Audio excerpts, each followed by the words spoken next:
Are you sick and tired of social media banning you, blocking you, deleting your posts, censoring you? Well, join the new social media that won't ban you, censor you, or block you. FreeSpeechUS.com. Again, FreeSpeechUS.com, the new social media where you won't be censored or banned. The Freedom Show with Chase Galloway.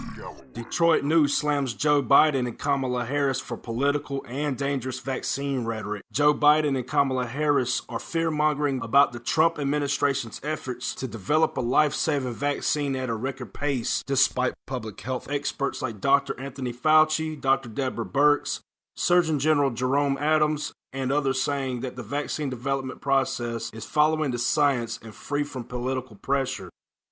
President Trump was absolutely right to demand an apology from Biden and Harris for their politically motivated anti-vaccine rhetoric. Their reckless attacks could deter Americans from taking the vaccine once it's approved, causing more people to die. The Detroit News editorial board agrees. They made a comment saying the comments are not only politically motivated, they're dangerous.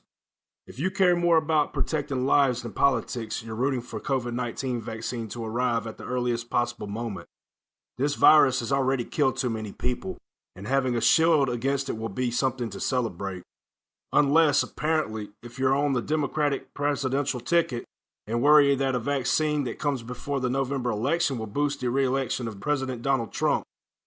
Senator Kamala Harris, Joe Biden's pick for vice president, started the campaign to neutralize any benefit Trump might receive from an inoculation that's approved before Election Day in November. When asked by an interviewer whether she'd take a COVID-19 vaccine, she expressed doubt, saying she didn't trust Donald Trump. The talking point was picked up by Biden, who responded to the same question by saying he expected transparency from the Trump administration on the approval of a vaccine. The comments are not only politically motivated, they're dangerous. Americans are in lax as it is in taking advantage of vaccines. Just 37% of adults were inoculated for influenza, also a killer disease, in the 2017-18 season. And despite the devastation of COVID-19 over the past 6 months, just 65% of Americans say they would get an FDA-approved vaccine for the virus if it were available today. That's not a high enough number to vanquish the virus and allow the nation to return to normal. Americans will need to be encouraged and participate in mass inoculations, not scared away by opportunistic politicians. Biden, Harris, and other Democrats who have picked up this talking point risk sowing doubt about the safety of vaccinations and are building a false narrative that Trump could somehow rush a defective vaccine into circulation to aid his re-election. 9 drug companies working on a vaccine were prompted by the Democratic fear-mongering to release a statement Tuesday that they would not deliver a vaccine for public use until it is tested and proved safe. Hopefully, that still may be within weeks. Clinical trials are progressing at remarkable speed, and the Centers for Disease Control has advised health systems to prepare to begin receiving vaccine doses by the end of October. It is perhaps too much to hope for that a vaccine against the worst killer of this generation might avoid the bitter, self-serving politics of the moment. Those who would be our leaders should do or say nothing to erode trust in the process of bringing a life-saving vaccine to widespread application. Rather than trash-talking what would truly be a miracle considering how long it normally takes to develop a vaccine, Biden and Harris should be offering up plans for broadly and rapidly inoculating Americans while reassuring them that it's the right thing to do. It will make their job of protecting Americans much easier if they are elected.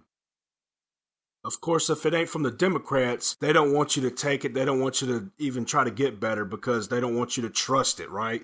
That's just how it is because it's Trump doing this and making it happen.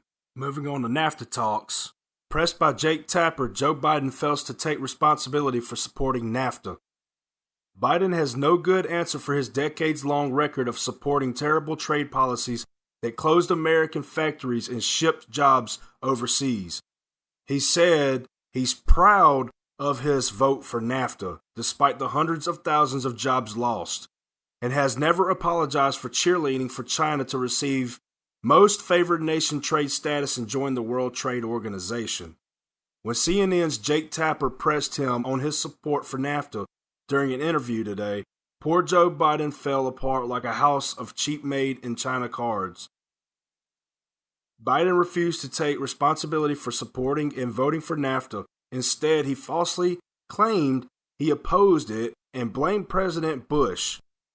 Quote, "That's why, after it passed, I was against NAFTA," Biden falsely and bizarrely claimed, ignoring his long history of defending NAFTA. As late as 2007, Biden was defending his vote for NAFTA, saying it did not aggrieve him and that NAFTA wasn't the problem. Even last year, Biden was still saying he was proud of his record on trade. Biden refused to take responsibility for failing to keep his promise to renegotiate NAFTA when he was vice president. "Trump renegotiated NAFTA and you didn't," Tapper told Biden after he offered a series of excuses as to why he didn't keep his promise. Biden falsely claimed that it was Republicans who stopped him from doing so, despite the fact that the Obama-Biden administration announced in April 2009, when Democrats controlled Congress, that they would not even try to renegotiate NAFTA. Biden likes to say he won't lie to the American people and that he will always accept responsibility for his actions. That's malarkey. NAFTA has Biden's fingerprints all over it, and every job lost or factory shut down due to failed trade policies can be directly traced back to Biden's poor judgment. All Biden is offering voters are poor excuses and lies. While voters in Michigan, Wisconsin, Ohio, Minnesota, and Pennsylvania can see right through Biden's weakness and failure, they know President Trump is their champion.